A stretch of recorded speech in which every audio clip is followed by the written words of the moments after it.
Here's the key piece of the Post reporting: flying home from Germany on July 8 aboard Air Force One, Trump personally dictated a statement in which Trump Jr. said that he and the Russian lawyer had primarily discussed a program about the adoption of Russian children when they met in June 2016, according to multiple people with knowledge of the deliberations. The statement, issued to the New York Times as it prepared an article, emphasized that the subject of the meeting was not a campaign issue at the time. That statement was revealed, in short order, to be heavily misleading. Emails released by Trump Jr. between he and Goldstone showed that the impetus for the meeting was the promise of incriminating information on Clinton. That Trump, according to the Post, was the author of the original statement raises lots and lots of questions. Here are 5 of them. This is the central question raised by the Post's new report. Trump, through his lawyers, has cast himself as totally clueless about the meeting on June 9, 2016 between Trump Jr., campaign chairman Paul Manafort, son-in-law Jared Kushner, Goldstone, Russian lawyer Natalia Veselnitskaya, Russian-American lobbyist Renat Akhmetshin, a translator, and Ike Kavaladze, a senior vice president at the company founded by the Russian oligarch who initiated the meeting. The president was not aware of and did not attend the meeting, Mark Corallo, who was handling press for all things Russia-related, said at the time. Corallo later resigned. But, if Trump really was unaware of the meeting, then how did he dictate Trump Jr.'s statement on the meeting? He knew enough to say that the meeting was primarily about adoption policy, right? Did Don Jr. brief the president on the meeting when, and how much did he tell you his dad? Did he mention that in emails setting up the meeting, Goldstone made clear that there was incriminating information about Clinton on offer? Wasn't involved in the statement drafting at all, nor was the president, Sekulow told CNN's Chris Cuomo last month. So, what now? Sekulow, in a statement released to the Post on Monday night, said this: apart from being of no consequence, the characterizations are misinformed, inaccurate and not pertinent.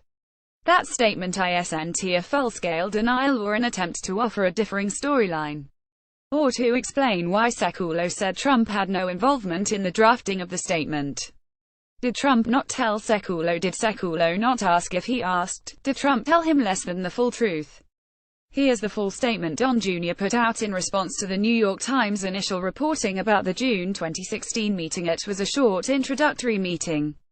I asked Jared and Paul to stop by. We primarily discussed a program about the adoption of Russian children that was active and popular with American families years ago and was since ended by the Russian government, but it was not a campaign issue at the time and there was no follow-up. I was asked to attend the meeting by an acquaintance, but was not told the name of the person I would be meeting with beforehand. There's a whole lot of misleading done in that statement. But, no actual lying. The use of the word primarily to describe the main focal point of the meeting doesn't preclude the fact that other things came up. And, it's true that Russian adoption policy was not a campaign issue at the time, nor did it become one. What the statement conveniently leaves out is that the reason for the meeting was a promise via Goldstone of Russian-supplied negative information about Clinton. Which is a big thing to leave out. That Trump A did dictate the statement and B was totally clueless about the nature of the June meeting simply doesn't wash. No one with such limited knowledge of what actually happened in the meeting could come up with a statement so nuanced and careful. According to the Post reporting, the plan was for Donald Trump Jr. to release a statement to get ahead of the Times story. They wanted to be truthful, so their account couldn't be repudiated later if the full details emerged.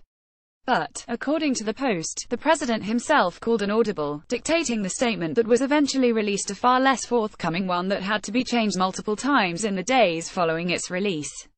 Trump Jr.'s lawyer, Alan Futerfas, said in a statement to the Post that his client was fully and absolutely prepared to make a fulsome statement.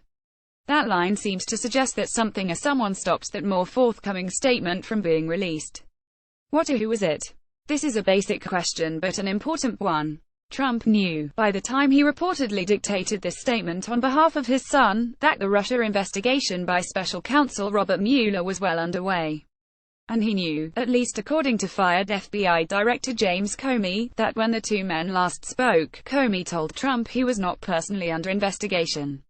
So then why involve himself in this Russia meeting in any way, shape or form? Why not just leave it alone? Given that you are the President of the United States and that your son is a grown man, why risk being dragged into this morass by not only dictating a statement but doing so on Air Force One?